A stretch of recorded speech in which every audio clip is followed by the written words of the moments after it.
సమతూకం లోపించడం.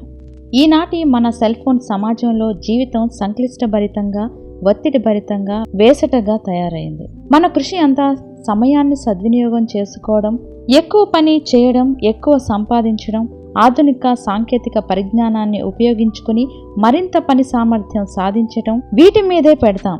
మన ఆరోగ్యం, మన కుటుంబం, మన నిజాయితీ, వీటన్నింటినీ కూడా మన పని కన్నా ముఖ్యమైనవి కాదని అనుకుంటాం.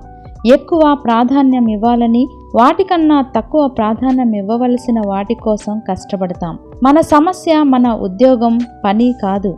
ఎందుకంటే అది మన జీవిక, మనని బ్రతికించే ఇంజన్ లాంటిది. మన సమస్య ఏమిటంటే ఈనాటి నూతన సంస్కృతి మనని త్వరగా వెళ్ళి ఆలస్యంగా వచ్చి ఎక్కువ సామర్థ్యం సంపాదించు, ప్రస్తుతాన్ని త్యాగం చెయ్యి అని చెబుతుంది. కానీ మనకి మనశ్శాంతి, జీవన సమతూకం ఇందువలన సమకూడవు. తనకి అత్యంత ముఖ్యమైన ప్రాధాన్యాలను స్పష్టంగా గుర్తించి వాటిని నిజాయితీగా జీవితానికి అన్వయించుకోగల వారికే మనశ్శాంతి, సమతూకం దక్కుతాయి.